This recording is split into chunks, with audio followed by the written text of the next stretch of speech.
There were 2 patrol officers standing at my property line when I stepped outside that Tuesday morning. That was the first thing I saw. The second thing I saw was Diana Voss. She was standing beside them with a clipboard pressed to her chest and her arm already extended, finger pointed directly at me, the way you point at something you want removed. That's him! That's the one I called about! I was holding a coffee mug. I hadn't even locked the door behind me yet. One of the deputies' younger guy, maybe 26, held up a hand in my direction. Polite enough. Sir, do you live at this address? I do, I said. Can I see some ID? I handed it over.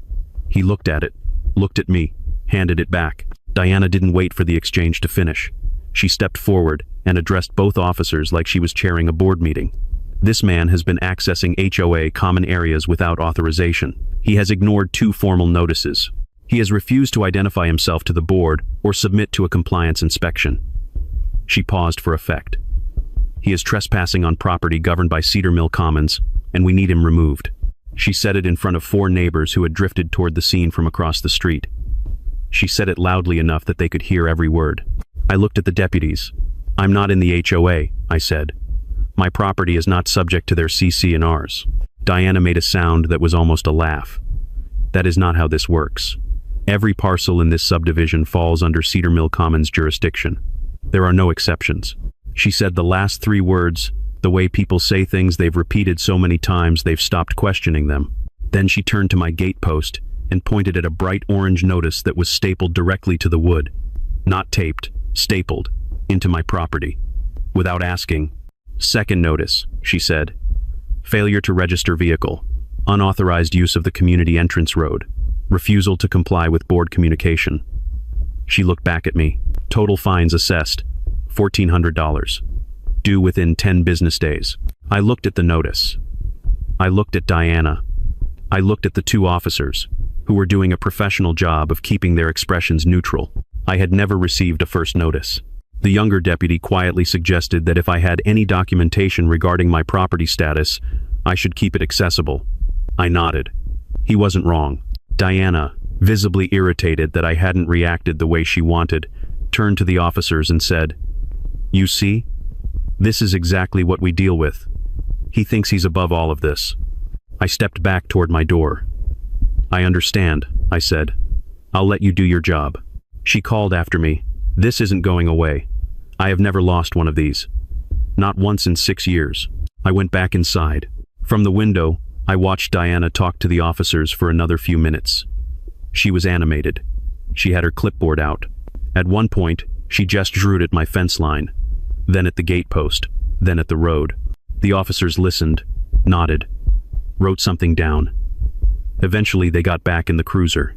What Diana didn't know, what neither of those deputies knew, what none of the 4 neighbors standing on the sidewalk knew, was that my porch camera had been recording since before any of them arrived. It had caught Diana walking up to my gate post unannounced and driving a staple through my property with her own hands.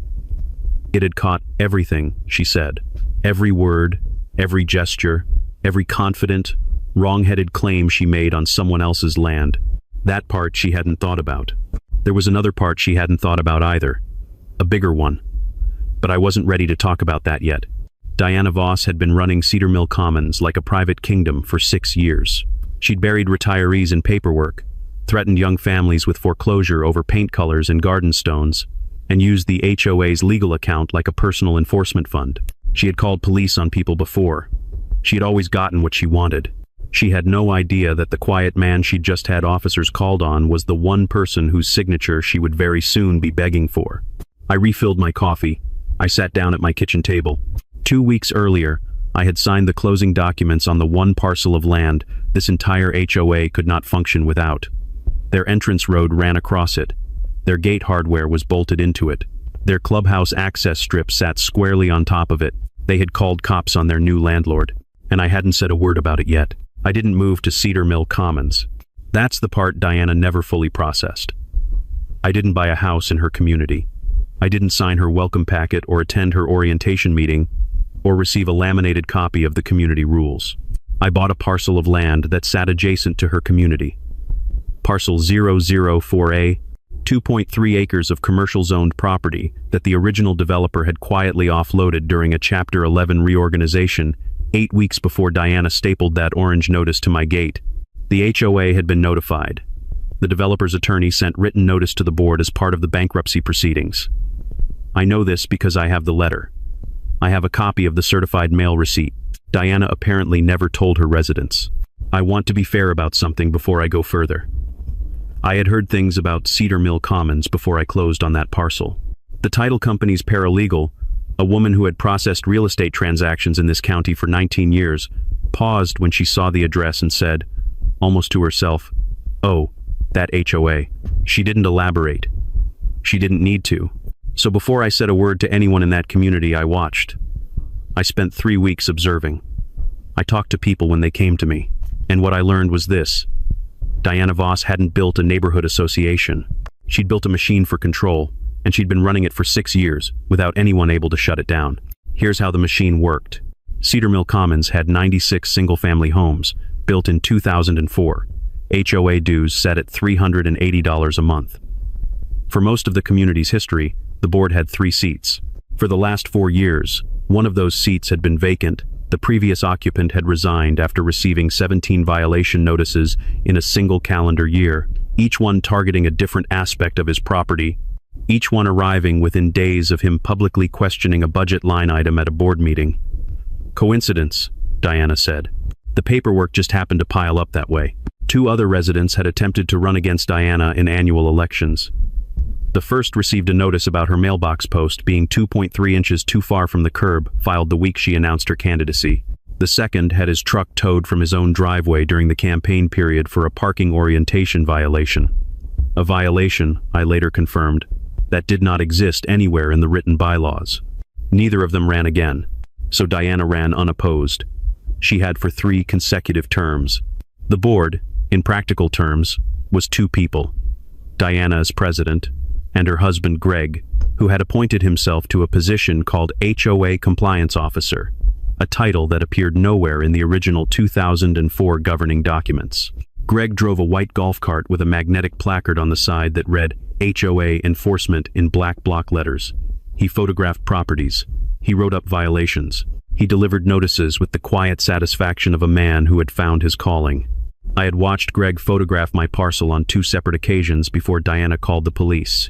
He walked the perimeter of my fence line with his phone held up, documenting the gate hardware, the access road surface, the drainage culvert along the eastern edge. He did this without knocking, without announcing himself, without any written authorization from any governing body to be on commercial property that did not belong to the HOA. My side camera caught both visits, timestamps intact. The fines Diana issued were not small. She had restructured the fee schedule twice in 3 years, through unilateral board votes, herself and Greg, 2-0, quorum achieved, minutes filed. Landscaping violations started at $150 per occurrence and compounded weekly. Parking violations were $200 flat, plus a $75 administrative processing fee that Diana had added to the schedule in 2022. Failure to respond to board communications within 5 business days, $100. Failure to register a vehicle with the HOA registry, $250. These weren't nuisance fines. For some people in that community, they were existential. The person I kept coming back to was Ruth Calloway. Ruth was 71 years old. She had lived in Cedar Mill Commons for 14 years, longer than Diana had been on the board. She was a retired school teacher, widowed 4 years ago, living on a fixed income in a house she and her husband had chosen together because of the garden space in the backyard. After he died, she had installed a low border of decorative stones around the flower beds they used to tend on weekend mornings. It was the last thing they had worked on together. She wanted to keep it. Diana had cited it as an unapproved landscape modification. The fine had compounded for 18 months. By the time I met Ruth, it had reached $6,200, and Hartwell and Pruitt, the law firm Diana retained for HOA enforcement, had filed a formal lien against Ruth's property. A lien against a 71-year-old retired teacher over garden border stones. Ruth showed me her folder when I visited. It was thicker than mine, and I'd only been involved for 8 weeks. She had 5 years of notices, each one more aggressive than the last, escalating in dollar amounts and legal language, slowly tightening around a woman who just wanted to keep her garden the way her husband had left it. She handed me the documents without being asked. I photographed every page. She also mentioned 2 other neighbors. Carol Sloan had received a $900 landscaping fine that she was contesting on her own, without legal help, because she couldn't afford a real estate attorney. Terry Donovan, a retired firefighter 2 streets over, had been threatened with a tow of his medical transport van, a vehicle he used to get to dialysis 3 times a week because it didn't conform to HOA vehicle registration standards. The van was ADA equipped. The tow threat had ADA implications Diana either hadn't considered or hadn't cared about. I wrote down both names. The parcel map was what clarified everything for me, though I had suspected it from the moment I reviewed the closing documents. My land, parcel 004A, sat at the south boundary of Cedar Mill Commons. The HOA's own recorded plat, the one filed with the county in 2004 when the community was established, showed the Cedar Mill boundary line stopping cleanly at the edge of my parcel. The entrance road that every one of those 96 households used every single day ran across my land. The gatepost hardware was bolted into my soil. The clubhouse access stripped the paved path connecting the parking area to the community center, crossed my property line by approximately 40 feet. The HOA had been using my land for 20 years, not through an easement, not through a lease, not through any recorded legal agreement of any kind, just informally, the way things sometimes persist when no one checks the map. I checked the map. I also pulled the HOA bylaws, the full document, all 41 pages, filed with the county clerk. Section 12.4, the provision Diana's attorney had cited in the lien letter against me, read as follows. The board may assess fines and initiate lien proceedings against any residential lot owner within the recorded plat of Cedar Mill Commons. My parcel was not a residential lot. It was not within the recorded plat. Section 12.4 did not apply to me. It never had. Diana's attorney had either not verified this or was hoping I wouldn't. I decided not to say anything yet. Not to Diana, not to Greg, not to Hartwell and Pruitt. I set a date instead. The HOA had just announced a special board meeting 10 days out, Tuesday evening, open to all residents. Agenda item 1. The situation at the South Gate entrance. 96 households. Public forum. Diana at her podium. That was where this was going to end. The certified letter arrived on day 10. I knew it was coming. Diana had told me as much when she said she'd never lost, and people like Diana don't let deadlines pass without documentation. The envelope was from Hartwell and Pruitt, LLC, the law firm the HOA retained for enforcement matters, and it was addressed to me by name, which meant someone had done at least minimal research. They knew who I was. They just didn't know what I owned. I read the letter at the kitchen table with a second cup of coffee. It was 3 pages. The substance fit in 2 paragraphs. Unless I paid the $1,400 fine in full and submitted to a mandatory compliance inspection within 14 days, the HOA would file a property lien against my parcel. The letter cited Cedar Mill Commons CC&Rs, Section 12.4, as the governing authority. It used the phrase, "your continued failure to comply with community standards" twice. The second time felt personal. I folded it carefully and set it aside. The thing about Section 12.4, and I had read it closely by this point, was that it authorized fines and liens against residential lot owners within the recorded plat of Cedar Mill Commons. My parcel was commercial. It was not within the recorded plat. An attorney who had spent 20 minutes reviewing the county records would have known this. Hartwell and Pruitt had either not done that review, or they were counting on me not doing it. I wrote Exhibit A on a manila folder and slid the letter inside. That same afternoon, I was in the back of the property checking the drainage culvert when I heard the golf cart. Greg Voss came around the south side of my fence line without announcing himself. He parked the cart on the access road. My access road stepped out with a clipboard and his phone and began walking the perimeter. He moved with the unhurried confidence of someone who had done this many times before and never once been told to stop. He photographed the gate hardware. He photographed the access road surface. He stood at the corner of my fence and took what appeared to be a wide-angle shot that included the eastern drainage culvert, the gate post, and approximately 30 feet of my property line. At one point, he crouched down and appeared to measure something against the fence base with his hand, then made a note on his clipboard. He had no written authorization to be on this property. He had not knocked. He had not called ahead. He had not asked. My side camera caught all of it. Timestamp running the whole time. I stepped outside. Greg looked up when he heard the door. He didn't look surprised to see me. He looked, if anything, mildly amused, the expression of a man who had been doing this long enough that pushback had become part of the routine. "Just doing a compliance assessment," he said. "Do you have written authorization to be on this property?" I asked. "I don't need written authorization," he said, with the patience of someone explaining something obvious to someone slow. "This falls under HOA jurisdiction. Compliance assessments are standard procedure." I said, "Okay." He waited for more. I didn't give him more. He clicked his pen. "Look," he said, shifting his weight slightly. "You want some friendly advice? Diana doesn't lose these. She's had 4 homeowners go to foreclosure proceedings in 6 years. 4. You want to be number 5. Keep doing what you're doing." He smiled when he said it. Not a warm smile. The smile of a man delivering a line he'd used before and enjoyed delivering. "Pay the fine.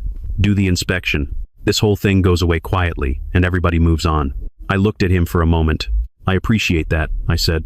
He held the smile for another second, then walked back to the golf cart, made another note on his clipboard, and drove off down the access road. I went back inside and added Greg's visit to the camera log. 2 documented entries now, both time-stamped, both on my property, both without authorization or permission. I added a second folder to the pile and labeled it "Supporting." That evening, I checked the community Facebook group. I had been watching it since the week I closed on the parcel. Diana moderated it personally. She approved every post, controlled the narrative, and had quietly removed 2 residents who had posted questions about the HOA's annual financial statement. Her post from that evening read, "Update for Cedar Mill residents. The non-compliant party at the South Gate entrance has now received formal legal notice from our retained counsel. The board is actively protecting the rights and property values of all 96 homeowners against outside interference. A special board meeting has been scheduled for Tuesday, the 14th at 7 p.m. in the clubhouse. All residents are encouraged to attend. Our community has standards. We intend to uphold them." 43 residents had seen it within the hour. The comments were a mix, some supportive of Diana, a few cautious, one person asking what exactly outside interference meant and receiving no reply. At 9:47 p.m., a message came through my personal contact form. The name was Pete Hargrove. He identified himself as living 3 houses from the South Gate, had been in Cedar Mill for 7 years. His message was short. "I don't know who you are or what you're planning, but half of this neighborhood is hoping you win. Whatever you're doing, do it at the meeting. Everyone will be there." I read it twice. I didn't reply that night, but I noted the name. Then I made one phone call. Not to Diana, not to Greg, not to Hartwell and Pruitt. I called the county recorder's office and asked one question. Was the deed for parcel 004 a fully indexed and publicly searchable in the online system? The clerk checked. "Yes," she said. "Updated 6 weeks ago. Fully indexed. Searchable by parcel number, owner name, or address." I thanked her and hung up. Diana had 6 weeks to look this up. She hadn't. Her attorney had 14 days to look this up before sending that letter. They hadn't either. The information was sitting in a public database, accessible to anyone with an internet connection and 30 seconds of curiosity. No one had checked. The lien deadline was 14 days out. Diana's attorney had put it in writing on official letterhead. I folded the letter carefully and placed it in the manila folder labeled Exhibit A. I had 13 more slots to fill. I visited Ruth Calloway on a Thursday afternoon, 2 days after Greg's golf cart visit. She answered the door in gardening gloves, which she pulled off slowly before shaking my hand. She had the careful, deliberate movements of someone who had learned not to rush, not from age, but from grief. The kind of stillness that settles into a person after they've lost the one they were always moving toward. She invited me in without asking why I'd come. I think she already had a sense. Her living room was tidy and warm, with photographs on the windowsill and a stack of papers on the coffee table that she'd clearly pulled out before I arrived. She sat across from me and folded her hands in her lap and said, "I heard Diana called the police on you." "She did," I said. Ruth nodded, unsurprised. "She did it to the Pattersons 2 years ago, and to a man on the north side before that." She paused. "Did they come?" "2 deputies. They left without incident." She nodded again, slower this time, like she was filing that away. Then she reached forward and pushed the stack of papers toward me. "I figured you might want to see these," she said. The folder was thicker than mine. 5 years of notices, organized by date. Ruth had clipped them in chronological order, each one escalating in language and dollar amount, a paper record of Diana's machine working exactly as designed. The earliest ones cited minor issues. A garden hose left coiled on the wrong side of the porch, a bird feeder that allegedly exceeded height restrictions, a welcome mat that wasn't on the approved materials list. Each notice carried a fine, each fine compounded if unpaid within 10 days. Then her husband got sick. Then he died. And in the months after his death, while Ruth was doing what a person does when the person they built their life around is suddenly gone, she installed a low border of decorative stones around the flower beds in the backyard. White stones, smooth-edged, maybe 4 inches high. The kind of thing you'd see in any garden center, in any town in America. She and her husband had talked about doing it for years. It was the last project they had planned together. Diana cited it as an unapproved landscape modification within 6 weeks of installation. The fine started at $150. It compounded weekly for 18 months before Hartwell and Pruitt filed the lien. By the time Ruth showed me the paperwork, the total had reached $6,200, and the lien was recorded against her property, meaning she couldn't refinance, couldn't sell, couldn't do anything with the house she'd lived in for 14 years without first satisfying a debt she owed because of garden stones. I asked if I could photograph the documents. "Take whatever you need," she said. I photographed every page. When I was done, Ruth mentioned 2 other neighbors without prompting the way people mention things when they've been waiting for someone to finally ask. Carol Sloan, 2 streets over, was fighting a $900 landscaping fine on her own because she couldn't afford an attorney. Terry Donovan, a retired firefighter on the east side, had received a written tow threat against his medical transport van, the vehicle he used to get to dialysis 3 times a week, because it didn't conform to the HOA vehicle registry requirements. The van was ADA equipped. Diana had sent the letter anyway. I wrote down both names. That evening I spread the county parcel map across my kitchen table. The map was the recorded plat, the official document filed with the county in 2004 when Cedar Mill Commons was established. It showed the community boundary in clean black lines. 96 residential lots, the internal road network, the clubhouse footprint, the parking areas, and right there at the south edge, where the community met the outside world, the boundary line stopped. It stopped at the edge of parcel 004A. The entrance road, the one every one of those 96 households used every single day, the road Diana's attorney had referenced in the lien letter, the road Greg had driven his golf cart down to photograph my property, ran across my land. Not HOA land. My land. The gatepost hardware was bolted into soil that belonged to me. The clubhouse access strip, the paved path connecting the main parking area to the community center, crossed my property line by approximately 40 feet before it reached the HOA's recorded boundary. 20 years. No easement, no lease, no recorded legal agreement of any kind. Just assumption, inherited from a developer who had gone bankrupt and taken his oversight with him. I pulled the HOA bylaws back out and opened them to section 12.4. I had read it before, but I read it again now with the map in front of me. The board may assess fines and initiate lien proceedings against any residential lot owner within the recorded plat of Cedar Mill Commons. My parcel was not a residential lot. It sat outside the recorded plat. Section 12.4 gave Diana exactly 0 authority over me, over my gate, over my access road, over anything I owned. She had filed a lien against a property she had no jurisdiction over. Her attorney had sent 3 letters, 2 to me, 1 to the county recorder citing a bylaw provision that didn't apply. I set the map down. The next morning, I was crossing the parking lot near the south gate when Carol Sloan pulled up beside me and rolled down her window. She had something in her hand, a folded printout, the kind that comes off a home printer at slightly too light a setting. She held it out without much preamble. "Someone told me you might be looking into things," she said. "I don't know if this helps, but Diana handed this out at the 2023 annual meeting. I kept a copy. It was the HOA's annual financial statement. I scanned the line items standing there in the parking lot. Legal and enforcement fees, $47,000. Budget allocation for legal and enforcement, $12,000. The $35,000 overage had no explanation, no footnote, no motion recorded in the meeting minutes authorizing additional expenditure. Diana had distributed this document to 96 households, and apparently no one had questioned the gap out loud, or if they had, the question hadn't made it into the official record. I thanked Carol and added the printout to the supporting folder. I now had Ruth's lien documents, the parcel map, the section 12.4 bylaw analysis, Carol's financial statement, Greg's 2 trespass visits on camera, the porch cam footage from the morning Diana called the police, and underneath all of it, in a separate envelope I hadn't opened in front of anyone, the deed. 9 days until the board meeting. I wasn't in a hurry. The lien hit the county record on day 10. I know the exact moment because I had set up an automated alert through the county recorder's online portal, the kind of thing you can do in about 4 minutes if you know the parcel number. My phone buzzed at 11:23 a.m. on a Wednesday. I was in the kitchen. I opened the notification, read the filing confirmation, and took a screenshot. Diana had done it. She had filed a lien against my property. Against my property. The property she had no jurisdiction over. The property that sat outside her recorded plat.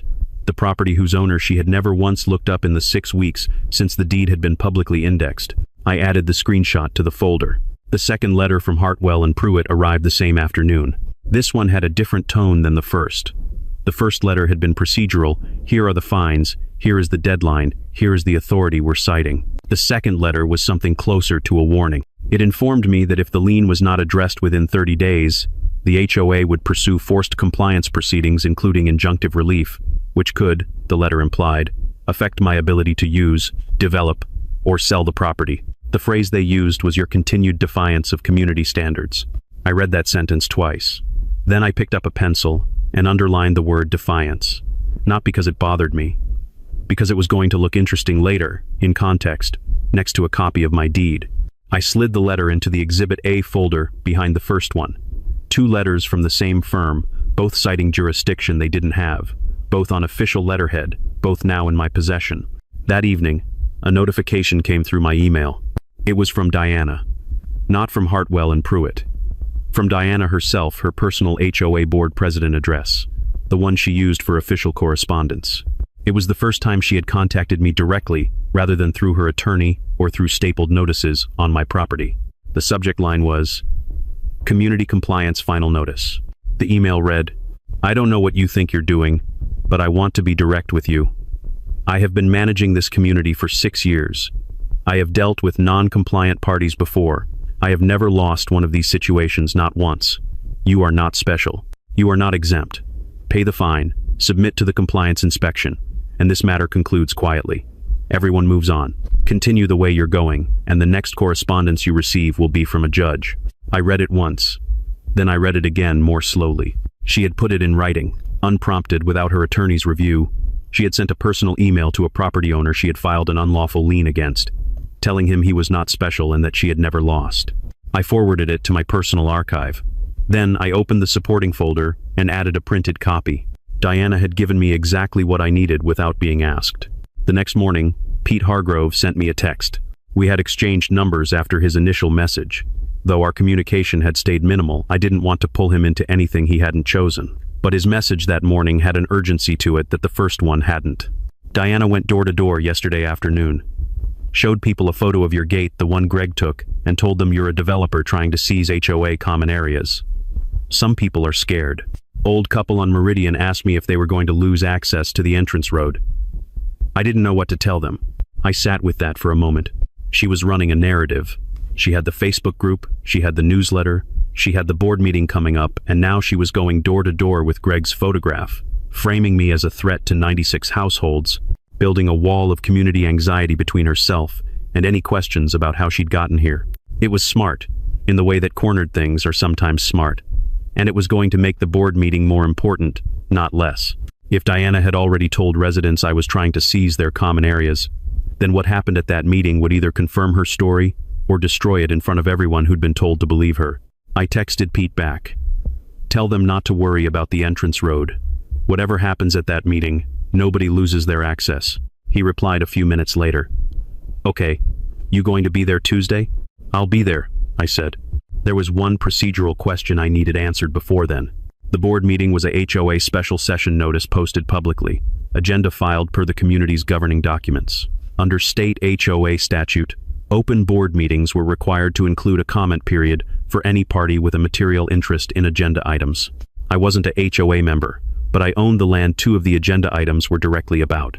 I called my real estate attorney. I had retained her 2 weeks earlier, quietly, before any of this had escalated to lien territory, and asked the question directly, "Did I have floor rights at this meeting?" She checked the statute. "Yes," she said.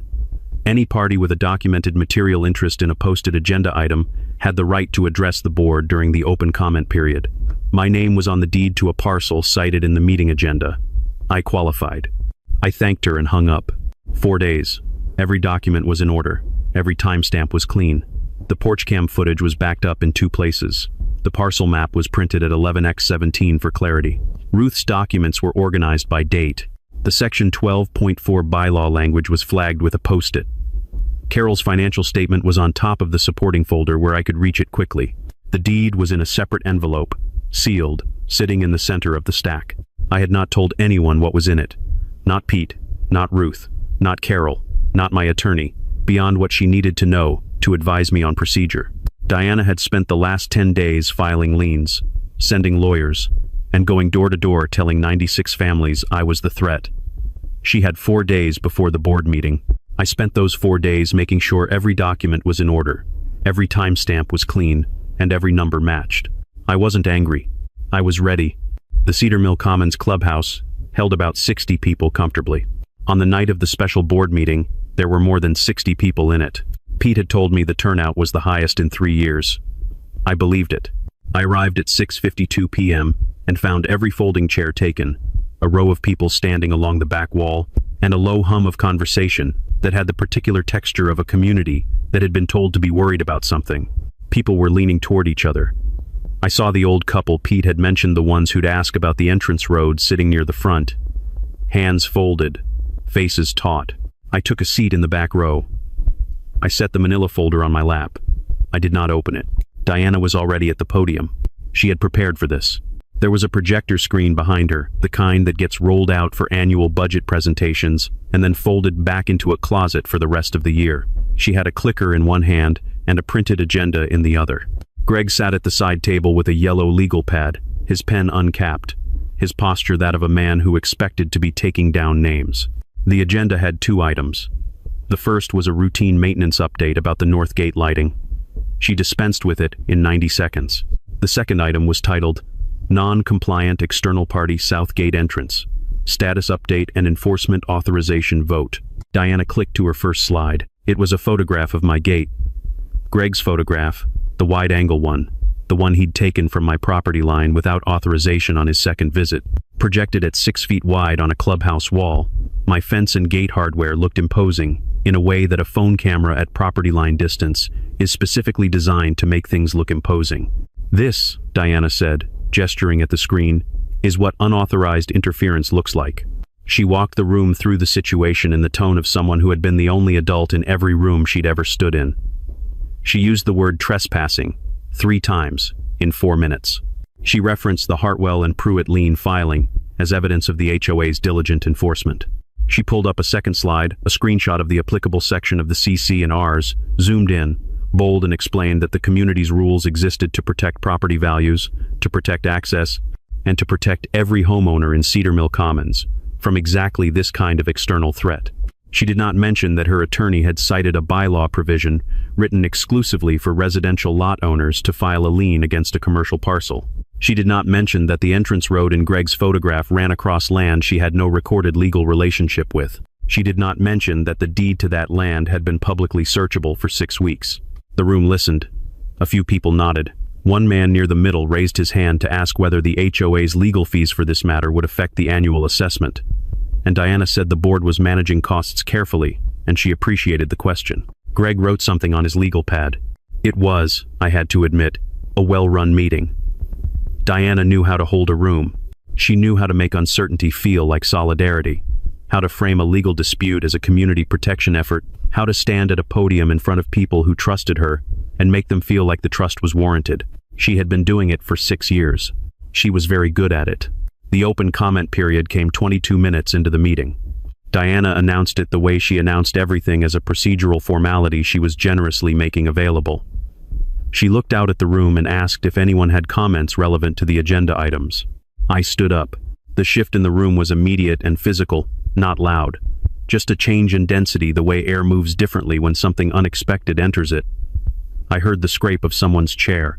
I saw Greg's pen stop moving. I saw Diana's eyes find me in the back row, and I saw the 2 seconds it took her to process what she was looking at: the non-compliant Southgate party, sitting in her meeting, holding a manila folder, standing up to speak during the comment period she had just opened. She recovered quickly. She was good at recovering. "The comment period is for Cedar Mill residents," she said, with the measured patience of someone who has anticipated this and is prepared to handle it cleanly. "I'm aware," I said. "I'm not here as a resident. I'm here as a party, with a material interest in both agenda items. Under state HOA statute, that qualifies me for floor time during an open comment period. A beat." Diana looked at Greg. Greg looked at Diana. Neither of them said anything for a moment. Then Diana said, "Your property is not within this community. You don't have standing here." "That's actually what I'd like to clarify," I said. The room was very quiet. I walked to the front. I introduced myself, full name, address of parcel 004A. I set the manila folder on the table in front of me but did not open it. I looked at Diana, then at the room, and I said, calmly and without drama, "I'm here because several of the things discussed tonight directly involve my property. I want to give the board an opportunity to resolve this before it becomes a formal legal matter for everyone's sake, including the residents in this room." Diana stepped slightly forward. "You don't own property in this community. The board has made its position clear through proper legal channels. And, has anyone on this board," I said, not raising my voice, "reviewed the county deed records for parcel 004A in the last 60 days? The question landed the way a specific, unanswerable question lands in a room full of people who suddenly realize they may have been missing something. Diana's jaw tightened. "That parcel," she said, "is part of this community's operational footprint. It has been managed under HOA authority since this subdivision was established." I nodded slowly. "I'd encourage the board to verify that before taking the next step," I said. "That's all I'm asking tonight." I picked up the folder. I walked back to my seat. I sat down. I did not open the folder. Not once. The vote came about 10 minutes later. Diana called it briskly a motion to authorize additional legal action against the non-compliant Southgate party, including escalation to injunctive proceedings if necessary. She moved it. Greg seconded it. The third board seat had been vacant for 4 months, so the vote was 2-0. Motion carried. Greg wrote it down. Several people in the audience looked at each other during the vote. I noticed Pete, 4 rows ahead of me, staring at the back of Greg's head with an expression that was working hard to stay neutral. I noticed the old couple near the front exchange a glance, not the worried look they'd come in with, but something more uncertain, like a question had entered the room that hadn't been there before. Ruth was there too, near the side wall. I hadn't seen her when I came in. She met my eyes briefly after the vote. She didn't say anything. She didn't need to. I left before the meeting formally adjourned. In the parking lot the air was cool, and for a moment it was just me and my folder and the sound of the clubhouse door closing behind me. Ruth caught up to me near my car. She had her coat buttoned up to the collar, and she moved with the careful deliberateness I'd come to recognize. She looked up at me and said, quietly, "Are you going to be all right?" I looked at the clubhouse light through the windows, the murmur of the meeting still going on inside. 60 people who had just watched Diana Voss authorize legal escalation against the man whose property her entrance road ran across. "I think everyone here is going to be all right," I said. Ruth studied my face for a moment. Then she nodded, once, and walked to her car. I sat in my own car for a minute before I started the engine. Through the windshield I could see the entrance road, my entrance road lit by the gate lamp that was bolted into my gate post. 96 households had driven across that road tonight to come to a meeting about me. Diana had just voted to escalate legal action against the man who owned the ground her clubhouse sat on. She still hadn't looked it up. I gave her one more night. The morning after the board meeting, I sent 3 certified letters. Same content, same time.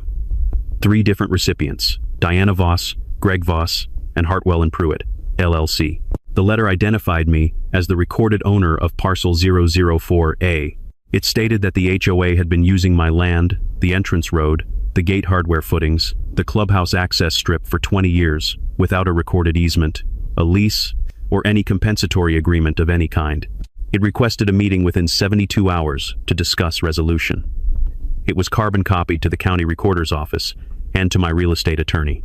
I sent it at 14 a.m. By noon, my attorney's phone had rung. It was Hartwell and Pruitt. She described the tone of the call to me in 2 words: considerably different. The firm had pulled the county records after receiving my letter. They had found the deed. They had found the parcel map. They had found the recorded plat boundary showing exactly where Cedar Mill Commons ended and my land began. They were now aware that they had filed a formal lien against a property owner who did not fall under HOA jurisdiction, a potentially unlawful lien under state statute, the kind that carries its own legal exposure for the filing party. They requested an immediate hold on all proceedings. My attorney told them she would relay the message. Diana showed up at my property that same afternoon. No golf cart, no clipboard, no Greg. She knocked on my door at 3:40 p.m. I know the time because my porch camera logged it, and when I opened the door, she looked like a woman who had spent the last 4 hours doing something she was not accustomed to. Doing. Something like reconsidering. "I need to understand what's happening," she said.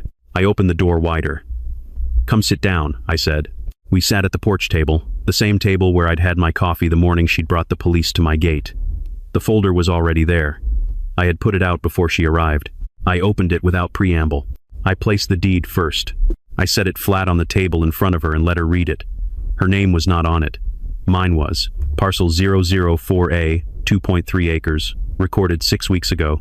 Indexed and publicly searchable in the county system since the day after closing. She read it once. I watched her read it again. I watched her eyes move to the parcel description, to the legal boundary coordinates, to the recording stamp in the upper right corner. She looked up at me. "This has to be a mistake," she said. Her voice had a quality I hadn't heard in it before. Not anger, not authority. Something thinner. "The county recorder indexed it 6 weeks ago," I said. "It's been publicly searchable the entire time." I placed the parcel map beside the deed. I unfolded it slowly, the 11x17 print, the one with the Cedar Mill Commons boundary drawn in clean black lines. I set my finger on the south boundary line and traced it east to west. Then I set my finger on the entrance road, the road she had accused me of using without authorization, and traced where it ran. Across my land. Entirely across my land, from the public street to the HOA's interior road network, without touching the recorded Cedar Mill plat at any point. Diana stared at the map. I moved my finger to the gate hardware. My land. The clubhouse access strip. My land. 40 feet of paved path that every resident of Cedar Mill Commons had walked across for 20 years. Across ground that the HOA had no legal claim to. "Your entrance road," I said, "has run across my property since this community was built. There is no recorded easement. There is no lease. There is no compensatory agreement. The HOA has been using this land informally for 2 decades because no one checked the map when the original developer sold it." She said nothing. She was looking at the map the way people look at something that is rearranging things they thought were fixed. I gave her a moment. Then I placed section 12.4 of the HOA bylaws on top of the map. I had highlighted the operative phrase in yellow: any residential lot owner within the recorded plat of Cedar Mill Commons. I pointed to it. "This is the provision your attorney cited in the lien letter," I said. "My parcel is not a residential lot. It is not within the recorded plat. This section did not authorize the fine. It did not authorize the lien.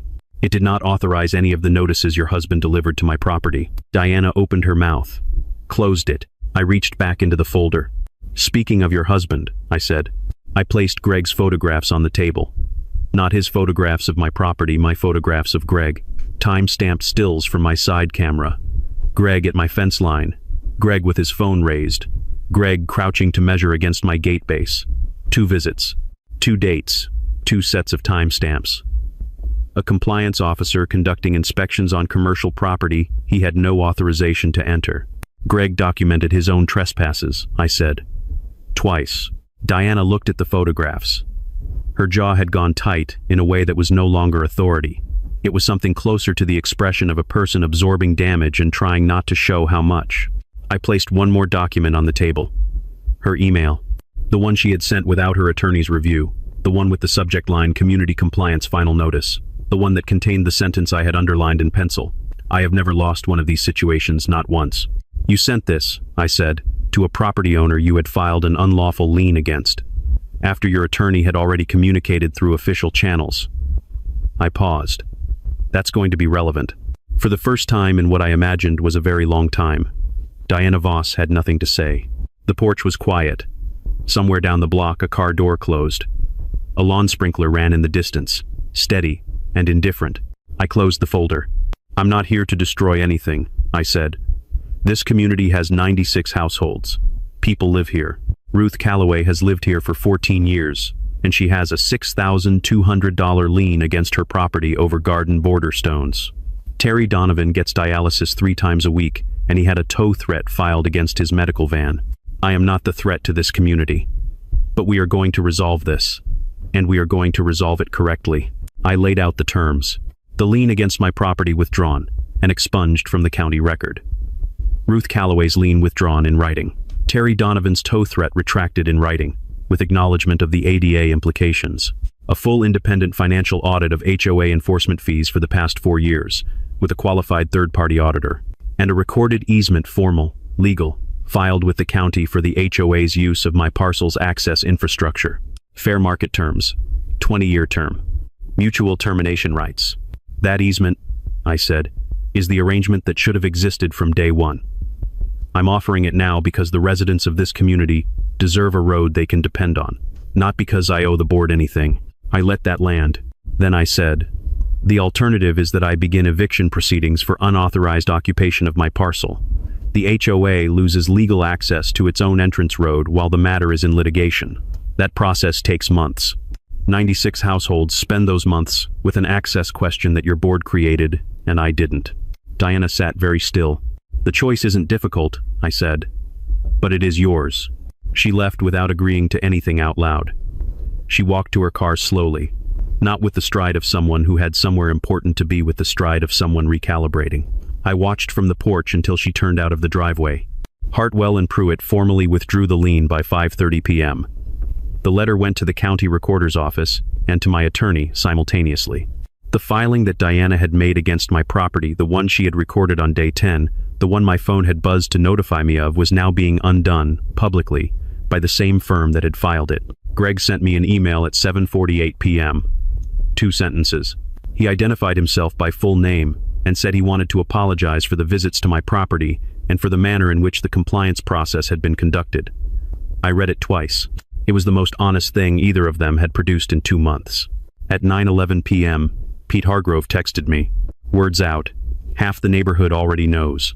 The other half will by morning. I set my phone down on the kitchen table next to the folder that had started with 1 certified letter and 13 empty slots, and that now contained enough documentation to answer every question anyone in that community might think to ask. I didn't need to open it again. The gate post looked the same. That was the first thing I noticed, about 3 weeks after Diana left my porch and Hartwell and Pruitt withdrew the lien. Same wood, same hardware, same position at the south entrance where 2 patrol officers had stood on a Tuesday morning with a woman pointing at me like I was something to be removed. The physical world hadn't changed. The light hit the fence at the same angle in the mornings. The entrance road still ran the same direction across my land, but the orange notice was gone. Someone had taken it down. I never found out who, and filled the staple holes with a dab of wood filler and touched it up with a small brush. It was a careful repair. The kind a person makes when they want something to look like it never happened. I didn't mind. Some things are better left unmarked. The legal layer settled first. The way legal things do, not with a dramatic announcement, but with paperwork arriving in the right order. Hartwell and Pruitt's formal retraction reached the county recorder's office within 48 hours of Diana leaving my porch.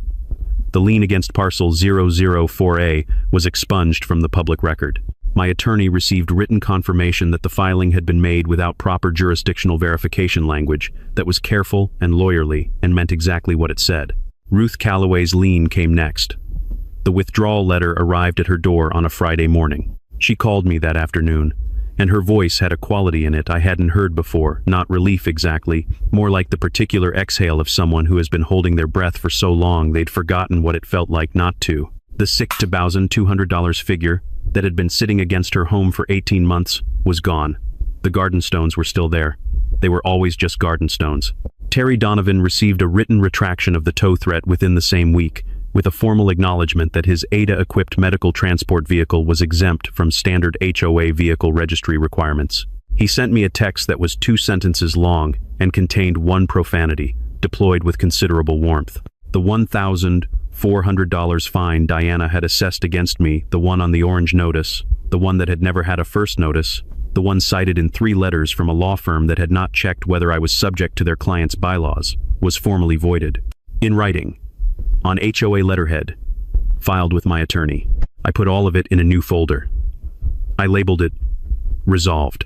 The independent financial audit took 6 weeks. The auditor, a firm recommended by the county's HOA Oversight Office, not by Diana, went through 4 years of HOA enforcement records.